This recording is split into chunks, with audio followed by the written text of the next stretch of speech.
beloved Boss Mike Cervera.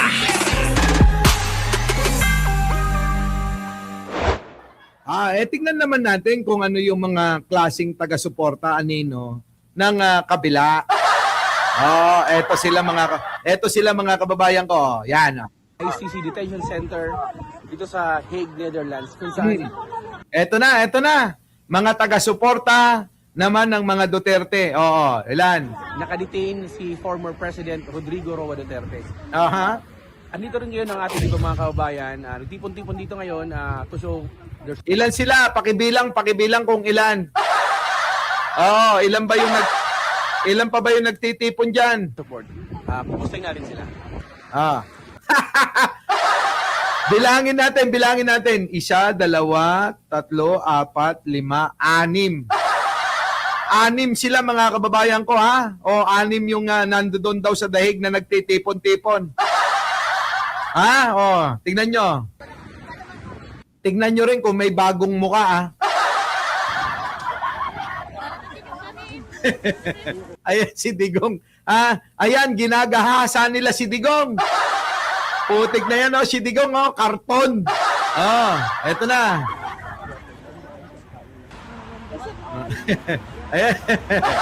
Ayan.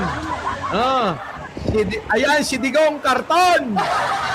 Putik na yan, Tignan nyo mga kababayan, dinadaan-daanan lang sila ng mga sasakyan, Hindi na sila nahihiya, 6 lang sila, parang nagpe-picnic lang,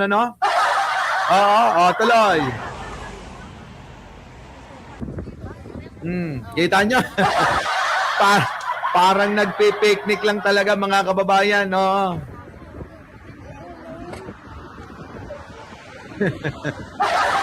Ano ulam? May humba ba? Baka naman. Yung humba. Kita. Nakakatawa talaga itong mga to.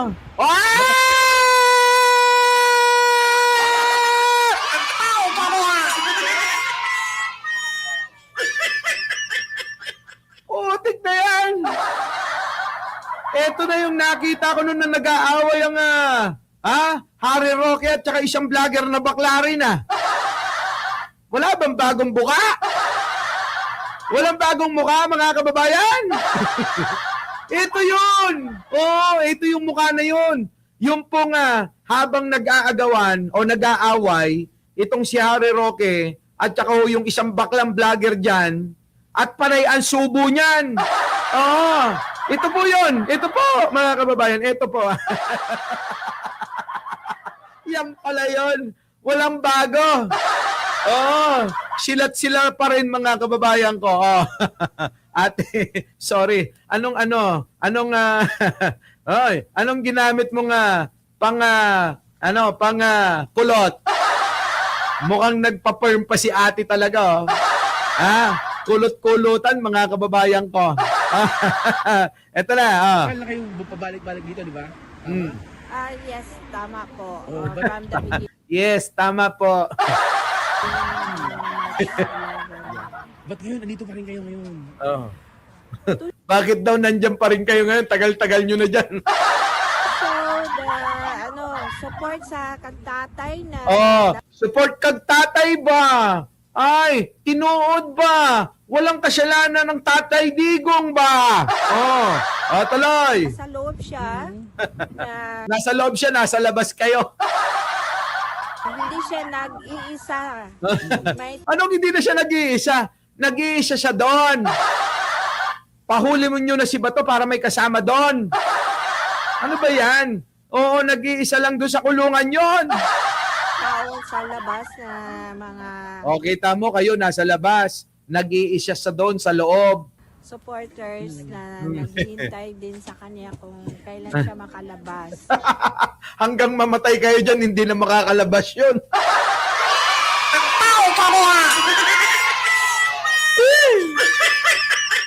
Nako, umaasa pa talaga kayong makakalabas, So, we just, yun lang ang may tulong namin. Ikumpara nyo sa mga kabataan, Sa pagsasalita at pananaw, mga kababayan, malayong-malayo sila. Kaya mga kababayan, huwag niyong babasta-bastahin ng mga kabataan. Sabi ko sa inyo kanina, ikukumpara niyo naman dito sa mga ito. Tignan niyo na.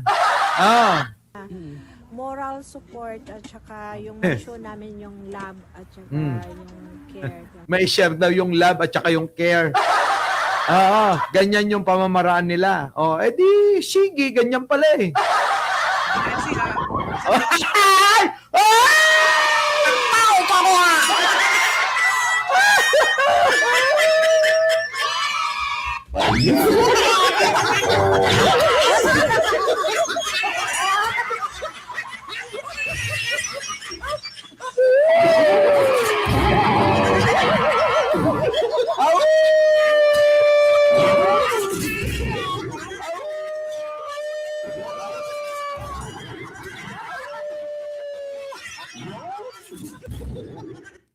Ay, naku, nanay.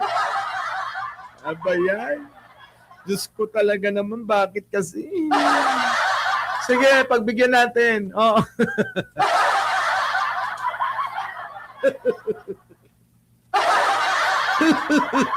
Sige na. Pigilin mo tumawa. Sila. Putik. Galing po ako sa Vienna, Austria. Ngayon po ako sa Vienna, Austria. Nandito po ako kasi Kasi? sumusuporta ako sa mga Pilipino na nandito para sa kausa ni Tatay Digong. Medyo malamig, medyo di na rin kayo kabat. Alam nyo, naalala ko si Mahal at saka si Mura.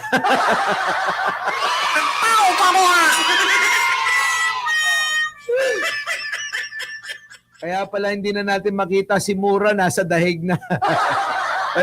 Ito na. Pero nandito pa rin kayo ngayon. Oo nga, kasi sabi nga ni Lord, go there, it's urgent. Utos pala ni Lord to. Tayo na. Kibuloy, grabe talaga yung kamandag mo.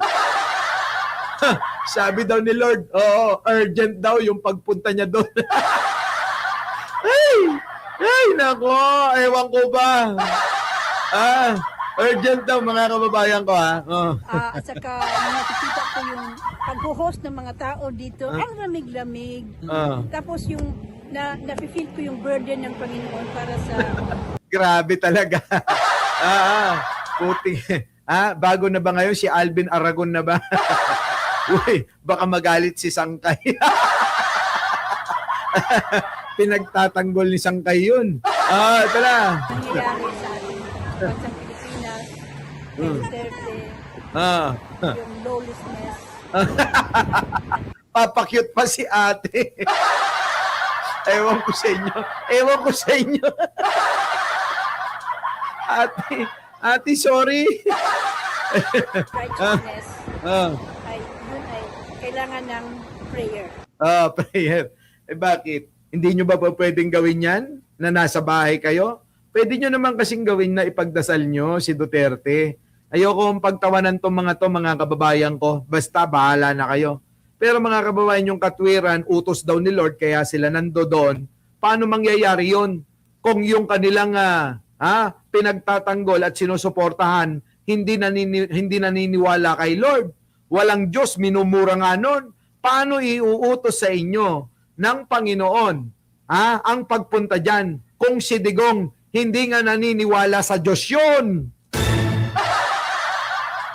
Diba? Lalaki ng mga amats nyo.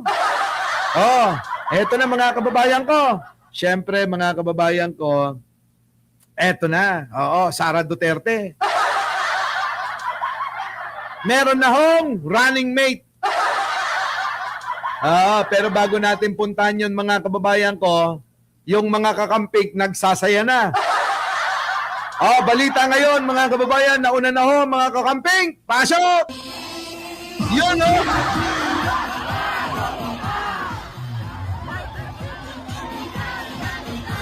Patay ka!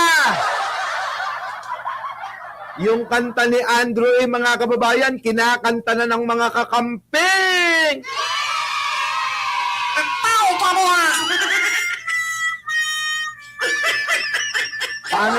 Paano na kaya ito, mga kababayan, ha? Oh.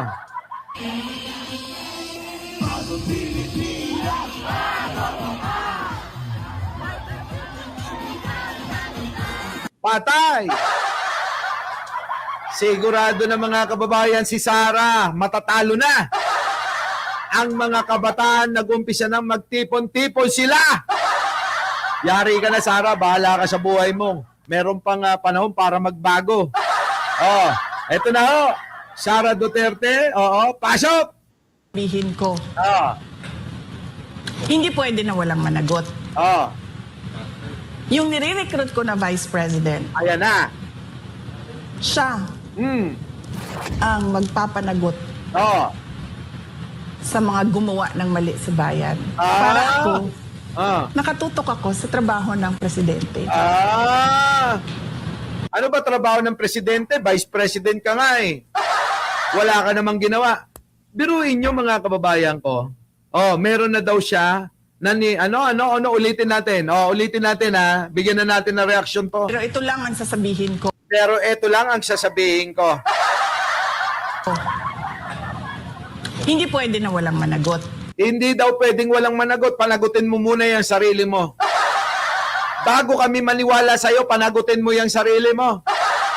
Sagutin mo lahat ng mga inaakusa sa'yo pero hanggang ngayon wala ka pa rin sinasagot. Boba. Ang tanga-tanga nito mga kababayan ko. Oh. Ngayon, vice-presidente ka, gusto mo yung magiging vice-presidente mo ang managot sa kung ano yung mga nangyayari ngayon, okay yon. Ngayon, dahil vice-presidente ka, panagutin mo na yung dapat mong panagutan. Di ba?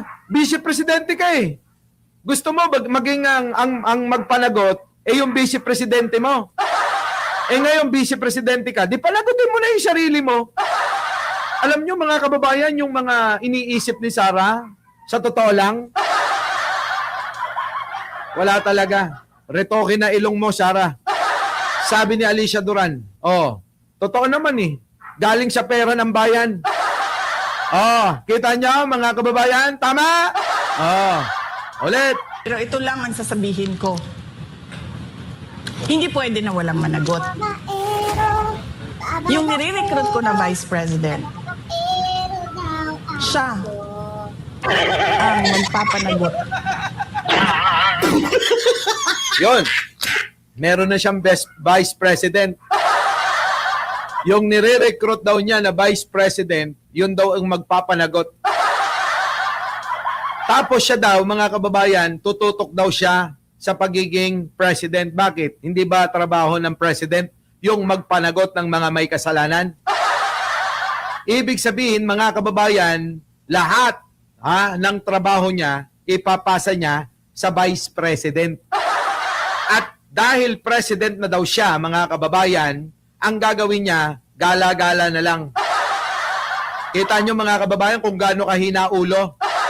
Sabi ko sa inyo, mahina ulo nito eh.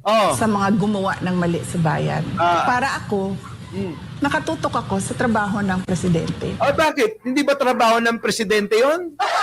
Ingot talaga mga kababayan, mahina ulo oh. Hindi ba trabaho ng Presidente na panagutin ang mga may kasalanan? Hanap nga kayo ng hanap kay Pangulong Bongbong kung nasan yung mga mananagot. Diba? Sabi ng mga DDS, ano na, Bongbong Marcos, bakit wala pa rin ang mga nananagot? Kita nyo? Bakit hindi nyo hanapin kay Sara? Kung Vice President pala dapat dapat magpanagot sa mga may kasalanan. Dapat hinahanap nyo kay Sara. Paano naman pananagutin yung mga may kasalanan? Kakampi niyan. Diba, mga kababayan ko? Ayan! Ewan ko, ambot sa imong lubot ba? Pahinga. Nag-iisip pa mga kababayan. Wait lang. Tagal. Naging bala ko din Kita mo? Pati yung mga nag-i-interview sa'yo, hindi ka nila maintindihan.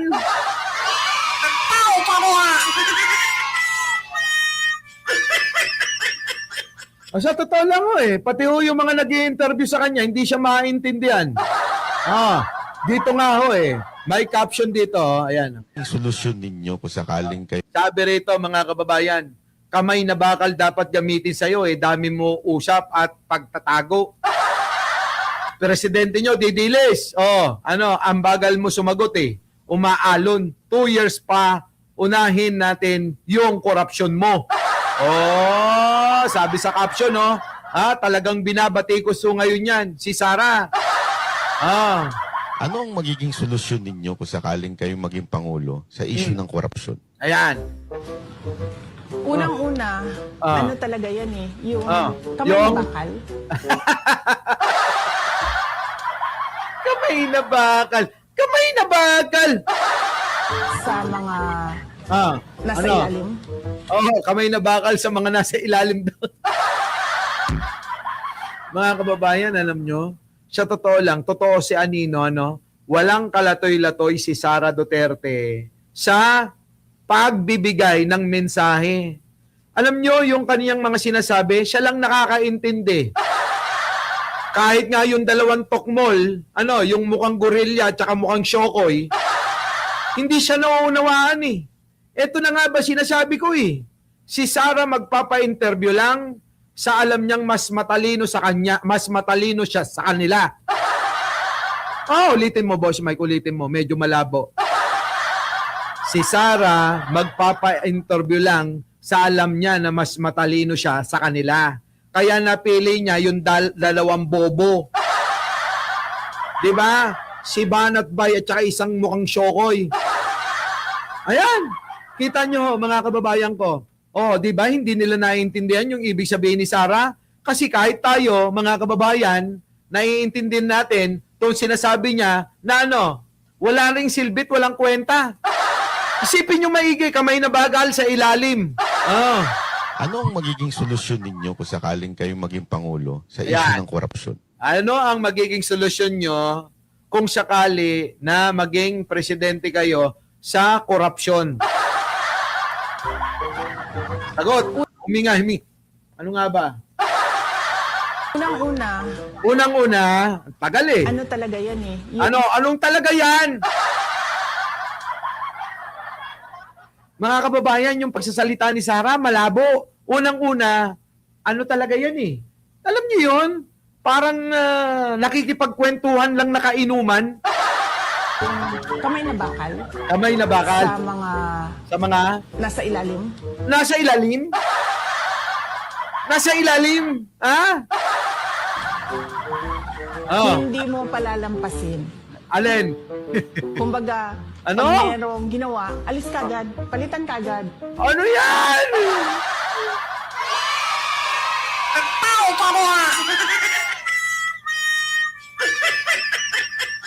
Kapag may ginawa daw, alis agad, palitan agad, hindi mo lang iimbestigahan. Hindi mo man lang iimbestigahan, hayaan na lang, gano'n. Labo ni Sara, mga kababayan ko, malabo. Hindi na yung pag-uusapan pa, itatago pa. Hindi ganun. Ay, nako!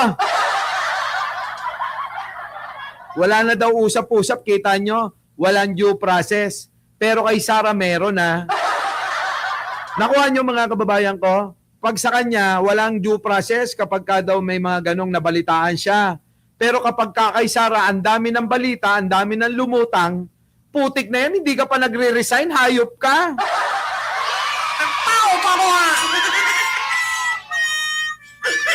Diretso, one shot lang. Mm. Ikaw may ginawa, One shot.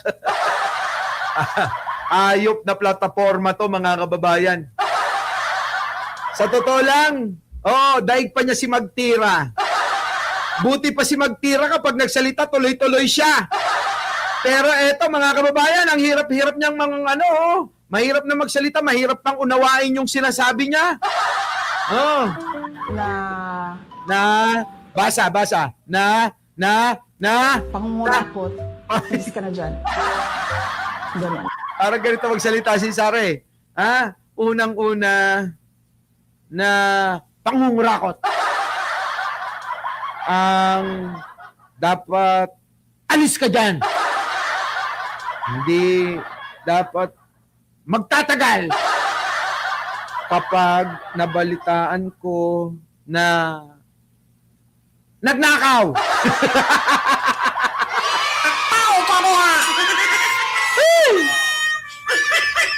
Ayop ka, Sarah. Napasaya mo na naman ako.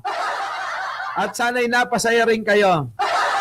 At syempre, isa munang palatastas bago tayo magpaalam, mga kababayan ko. Attorney Claire! Oo, kita-kita tayo soon. Sige na nga, mamaya na lang. Oo, abangan nyo na lang yung, nako, sasabihin ko pa sana eh. O, paano? Ayawan na, mga kababayan, at sana'y napasaya ko kayo, ha? Oo, umabot tayo ng 3,600, mahigit. Na nanonood ngayon, ba? Mukhang bumabalik na yung mga dating galit sa akin, ha? Mukhang nababalitaan na nila na makukulong, ha?